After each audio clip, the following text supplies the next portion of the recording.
Mtazamaji wa Simamia TV, naitwa Anko G na nyuma ya kamera yuko Mwafrika. Na hapa tupo kwenye kijiji cha Nyabisindu na hapa siku ya leo tumepata nafasi ya kufika katika shule ya msingi Nyabisindu. Na hapa kama ambavyo unaweza kuona video zikiwa zinatembea, huu ndio muonekano wa shule hii kwa maana ya madarasa ambayo wanafunzi kuanzia darasa la awali mpaka darasa la 7 wanatumia madarasa haya kama ambavyo unaweza kuyaona. Lakini kwa taarifa ya awali, kutokana na idadi ya wanafunzi wanaosoma katika shule hii wanalazimika muda mwingine kusoma kwa awamu ili kuweza kupeana nafasi kwa ajili ya kupata sehemu ya kusomea. Lakini pia baada ya kufika hapa kuna mradi wa darasa moja ambao inasemekana kuwa umeanzishwa tangu mwaka 2017 2018, lakini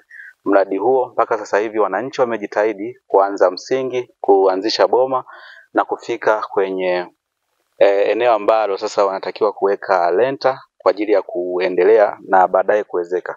Kwa hiyo wananchi wa kijiji hiki wanasubiria bajeti kutoka serikalini ama halmashauri kwa ajili ya kuweza kumalizia darasa hili. Lakini baada ya kufika katika kijiji hiki tumeweza kumpata mwenyekiti wa kijiji hiki ambaye yeye pia tangu mradi huu ulivyoanzishwa alikuwepo na ana data nyingi zaidi. Kwa hiyo tunaenda kuzungumza na mwenyekiti tupatie data za ujenzi huu na pengine mpaka sasa hivi wana matarajio yoyote ama wanasubiri neema ya Mungu ishuke ndo darasa hili liweze kuendelea. Niko na mwenyekiti hapa. Mwenyekiti, kwa taarifa za awali tumeelezwa kuwa darasa hili ama ujenzi huu umeanza tangu mwaka 2017 na sasa hivi ni 2025, lakini tunaona darasa bado liko hapo. Wewe ni mwenyekiti na ni mwenyekiti wa muda mrefu kwenye kijiji hiki. Changamoto ni nini hasa mpaka darasa kusalia hivi lilivyo sasa?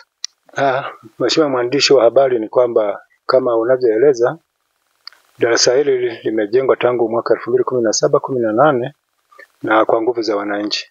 Sasa hivi takriban gharama za mradi huo zimeshafikia milioni 11. Na hatua tuliyofikia ilikuwa ni hatua sasa ya serikali kuunga mkono jitihada za wananchi. Lakini kwa kupitia mipango yote ya maendeleo, majengo haya tumeshayatolea taarifa, lakini taarifa zetu zinaendelea kugonga mwamba. Na sana ukiangalia hili jengo, lakini bado tena pale tuna jengo la walimu. Jengo ambalo lilikuwa likisaidia walimu wanapokuja kusimamia mtihani, limezuiliwa tangu mwaka jana mwezi wa 3. Taarifa zote zimeshaenda kwa mkurugenzi na kwa kupitia vikao vyetu vya ODC. Mpaka sasa serikali haijaona hatujaona jitihada zozote. Unamaanisha kwamba pengine mpaka sasa hivi hamna taarifa kwamba wamewapa muda fulani watakuja kukamilisha ujenzi huu kwa maana ya darasa hili ambalo mlishalianzisha kwa nguvu yenu wananchi na jengo lile la walimu ambalo limezuiliwa? Mpaka sasa tunaendelea kupewa taarifa kwamba mipango ipo, lakini hatujaona kama kuna jitihada zozote. Na sana sisi tunasikitika pale ambako mvua zinaweza zikanyesha kwa majengo haya, watoto wetu kama watoto wa kitaifa wakateteleka wakati serikali inalijua hili. Umekagua? Tangu nimefika hapa wewe naamini umezaliwa kwenye kijiji hiki na inawezekana umesoma katika kijiji hiki, japo sina uhakika utazungumza hilo, lakini nimeona madarasa yanaonekana yamechoka. Nikimaanisha yamechoka kweli, inaonekana yamechoka kwa sababu kuna sehemu ambazo nilikuwa nikiangalia ni kama zinavuja. Lakini pia nikiangalia majengo yanaonekana mengine ni ya miaka mingi zaidi, tukiachana na haya ambayo kidogo yanaonekana yamejengwa na tofali ambazo zinaonekana. Tueleze kwanza, wewe umesoma hapa na ulisoma mwaka gani, labda kama ulisoma hapa? Niongee tu kwa masikitiko, haya majengo unayoona yamechoka sana. Mimi nimeyatumia nikiwa darasa la kwanza na pili mwaka 71. Lakini leo sasa inasemekana hayo madarasa ambayo mimi nimesomea na leo nina umri wa miaka 65, hayo madarasa ndio wanasomea darasa la 7.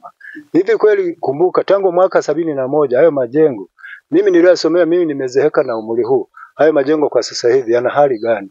Na kwa mtandao sasa hivi wa elimu ya kisasa, hao watoto wanaipata elimu ya kutosha kweli juu ya hilo? Mimi naendelea kusema kwamba hii shule ni kama haitakuwa Tanzania, labda itakuwa kwenye nchi nyingine, kwa sababu majengo yote haya unayoyaona yote wakati wote tunaweza tukapata shida kwa ajili ya hali ya hewa. Katika shule ya msingi ambayo zipo, kuna shule za msingi 2, katika kata yenu hii ya Kabanga, kwa maana ya Kabanga shule ya msingi na Nzaza shule ya msingi. Naona wao kuna kiasi cha madarasa ambacho walipata, pengine ni kupitia labda bajeti ile ya uviko ama ile ya tozo. Kwa kijiji chako hiki hakikupata hata mradi wa darasa hata moja ama hata kuanzisha chochote au mradi wowote katika shule yako? Mheshimiwa mwandishi wa habari, ni kwamba shule hii kama ninavyoendelea kusema ni kama imesahaulika.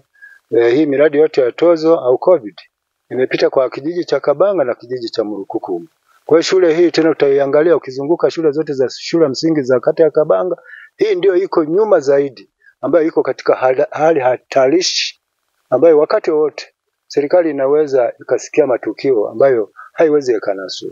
Nimeona kabisa kuna darasa mojawapo ambalo inaonesha ufa, na nilivyoangalia pia inaonekana ujenzi huu ulifanyika miaka mingi kama ambavyo ulieleza kwamba umesoma hapa.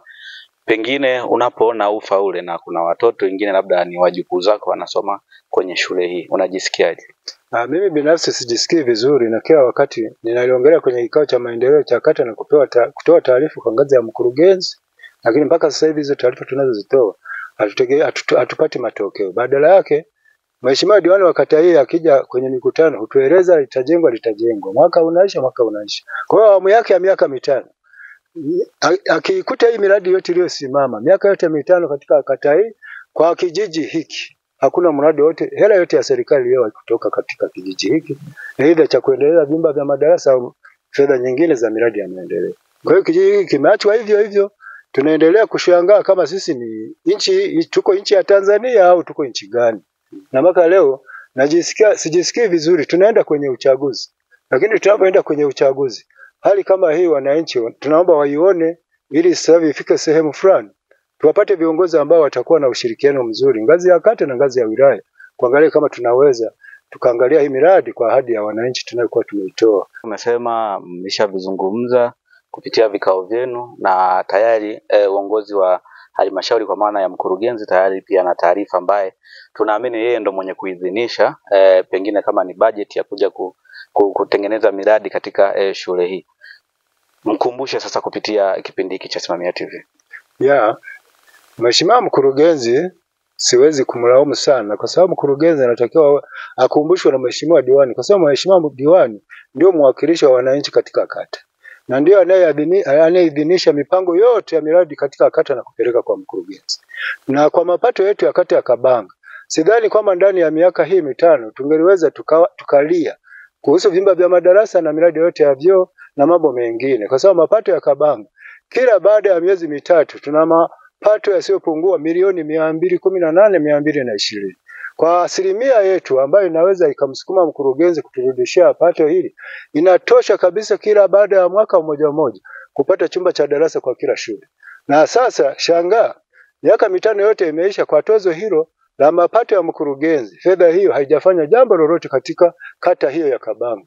Tunashangaa sasa mawazo au mahusiano kati ya diwani na mkurugenzi yanafanya kazi gani, na wakati haya mapato yanaweza kumsukuma mheshimiwa diwani kumweleza mkurugenzi, mimi mkurugenzi, mapato yangu katika kata yangu ni kiasi hiki, lakini nashangaa kuona kata yangu inaendelea kuhangaika na vyumba vya madarasa, wakati mapato yangu ya kata yanayowakilishwa kwako kwenye mfuko wa mkurugenzi ni mapato yanayoinua wilaya, lakini katika kata yangu hajawahi kufanya kazi yoyote. Na shauri sasa kwa mahusiano ya kati ya mkurugenzi na diwani, waiangalia Nyabisindu jinsi ilivyo katika hali hatarishi. Ifike sehemu tuwanusuru hao watoto ambao wako katika hali ambayo si ya kawaida. Tunaelekea kipindi cha mvua, mwezi wa 9 mwezi wa 10. Haya majengo tunaweza tukapata chochote cha kutoka kinachoweza kuleta hali hatarishi kwa wanafunzi wetu. Ninaliongea hivi kama mwenyekiti wa kijiji kwa taarifa ambazo kabisa ni za sahihi. Mimi nina miaka 65. Shangaa hilo jengo ninakosomea watoto wa darasa la 7, mimi nimesomea nikalikuta limeshafanya kazi kama miaka mingapi zaidi. Waliosomea kwa mara ya kwanza wameshakuwa wazee vikongo na wengine walishakufa. Lakini leo darasa la 7 ndiko wanakosomea darasa la 6 na darasa la 5. Hivi kwa hali kama hii Tanzania inavyokuwa, haya madarasa ya miaka hiyo bado yanafanya kazi kweli? Ni shauri tu ofisi ya mkurugenzi, ni shauri hata mheshimiwa diwani kama ana mahusiano na mkurugenzi huyu, waiangalie Nyabisindu. Hata serikali kuu ifike sehemu angalie majengo yote na vyoo vyote havikidhi kulingana na idadi ya wanafunzi tulionayo. Lakini pia mimi ni mjumbe wa ODC. Sijaongelea Nyabisindu tu, naongelea shule zote za kata ya Kabanga. Shule zote za kata ya Kabanga ziko katika hali mbaya. Nipongeze tu COVID pamoja na tozo waliotupelekea vyumba vya madarasa shule ya msingi Kabanga. Nao walikuwa katika hali hatarishi. Nipongeze katika hilo kwa sababu hali ya ile shule ya Kabanga ilikuwa ni hali na yenyewe hatarishi. Basi kwa mfumo wa namna hiyo, naomba ifike sehemu na Nyabisindu waiangalie ili tunusuru hawa watoto ambao hawana na sehemu ya kusomea. Kwa niaba sasa ya mtazamaji, kwa sababu tumeanza bila kujitambulisha jina, ujitambulishe majina yako. Mimi kwa jina naitwa Jackson Ngwasa. Ndiye mwenyekiti wa kijiji hiki. Asante.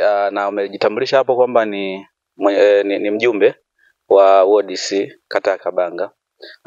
Kwa sababu pia hapa tuko na majirani zako.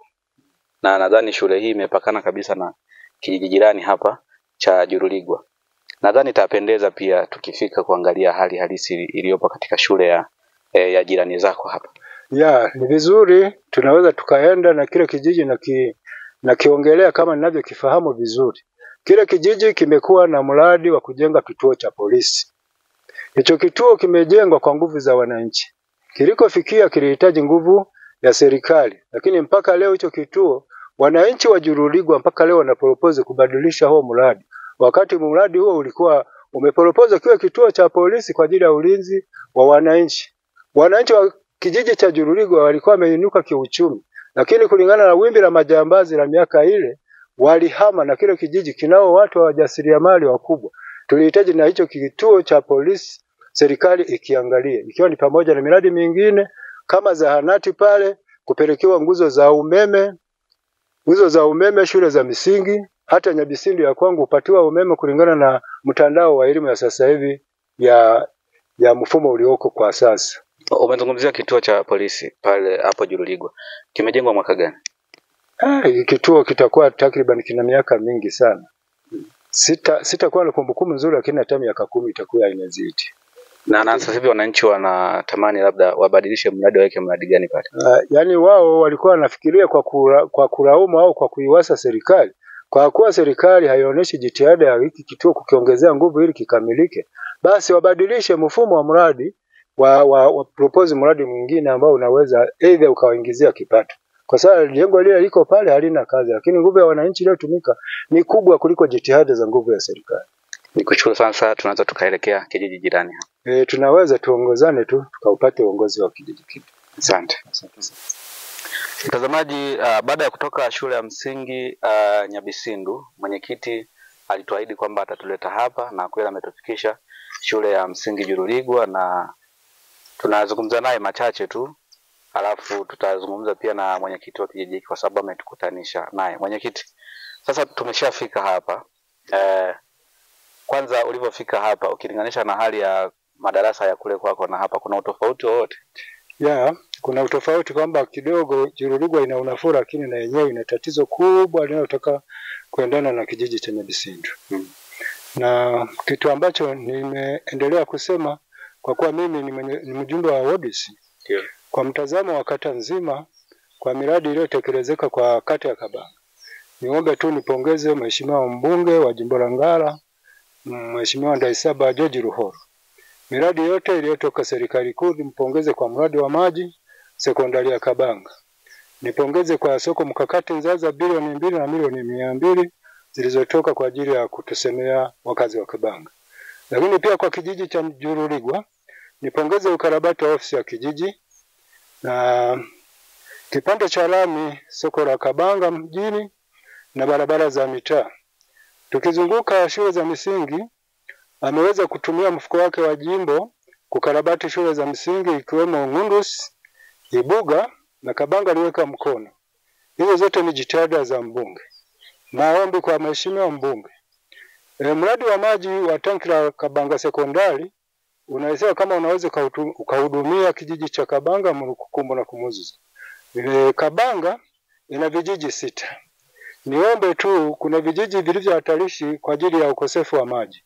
Kijiji cha Nyabisindu, kijiji cha Juruligwa, kijiji cha Ibuga kiliahidiwa kupatiwa tenki la maji. Na kwa kuwa sasa hiki ni kipindi cha uchaguzi, Mheshimiwa mbunge punde atakapoweza kufanikiwa, naomba sasa hivi vijiji viwili na vyenyewe vipelekewe maji. Ni pamoja na barabara zetu za mitaa, japo kuwa zinatengenezwa lakini hazitengenezwi kwa kiwango kizuri. Kwa mfano kama barabara ya Nyabisindu ni barabara ambayo kwa kweli haipitiki.